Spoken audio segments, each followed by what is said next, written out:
In this video, I'll show you how to build a story generator using Google's Gemini 2.0 that creates both text and matching images. What makes this particularly exciting is that you can use your own images as the main character. Want to create a children's book starring your pet, your child, yourself? With just a few lines of Python code and Google's Gemini, it's now possible. And unlike other image generation approaches we've explored before, the character stays consistent across all images. Same style, same features. And most importantly, you can upload any image as your story's main character.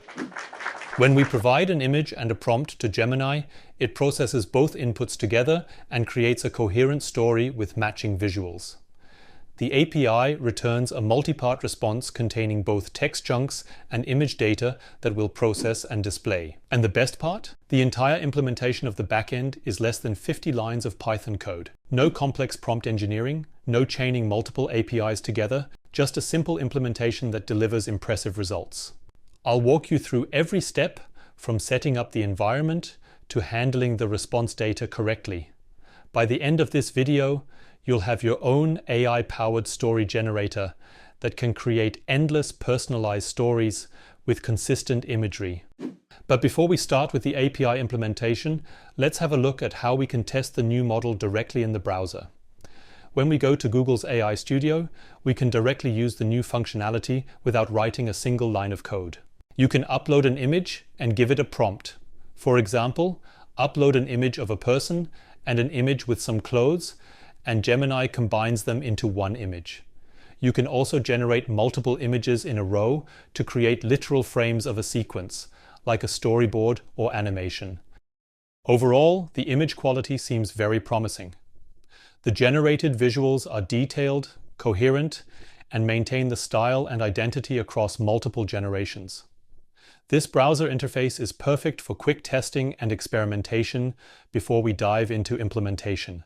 Google has made this powerful experimental model accessible through their API, allowing us to build our own applications with it. So let's dive in and create something amazing. So for our proof of concept, we're actually going to visit Google's website, where Gemini 2.0 Flash native image generation is presented. Specifically, below the examples, we can see the Python example that we need.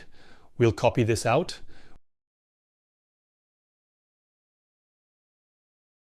We'll create a new project, go to the folder, and start our development environment. In Cursor, we first create a new file, app.py, and we start by pasting the code. For the code to work, we need the appropriate libraries that we can import, and we need an API key. We'll start with the libraries. The first step is to create a virtual environment, so that the libraries are cleanly separated from libraries of other projects. So we first switch to the virtual directory, then we install the libraries, which are Google Gen AI and Pillow.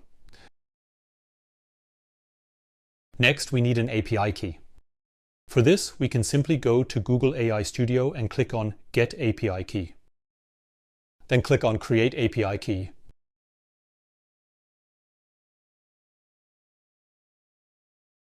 And after the API key has been created correctly, we can copy it and export it as an environment variable. Now we change the line that sets the API key so that it reads it from the environment variable. And the next thing is that we want to display the response accordingly. The response from Gemini consists of multiple parts. The first part will, in this case, be the text that describes what happened. And the following part will most likely be the image. That's why we iterate over all parts. That means every time we have a text, we print it out, and if we have a part with inline data, we try to save the data as an image file. And if everything went well, the text should be output and the image saved as an image. We'll try it once. And we see that the returned inline data cannot be saved directly. This means we need to add an intermediate step. I assume that the return is simply base 64 encoded image material, and we need to convert it into a format with Pillow that we can then save. When a part contains inline data, we're opening it as a binary image using bytes.io and then saving it as a PNG file named image.png. Let's just try again. And we get both the story and an image. And of course, we can now adjust the prompt based on what we envision. What I notice is that we now have only one image. This is because we probably overwrite the image in each loop iteration because we always choose the same file name. This means we can now add an image counter and change the image name accordingly based on the name. Then let's try again. And we see that we now have different images that match each scene. What still bothers me, however, is that the images seem to show different turtles each time. What I actually want is a sequence of always the same turtle in different situations, matching the story being told. And that's why we're now adjusting the prompt accordingly, to make absolutely sure that the images created always show the same turtle, just in different situations. Let's try it with the adjusted prompt again. Okay, let's see. And that looks much better. It's the same style, it's the same turtle, and with this, you could already perfectly illustrate a children's book. Let's also check if the image fits the text, and indeed the turtle is safe under its protective shell. That fits perfectly.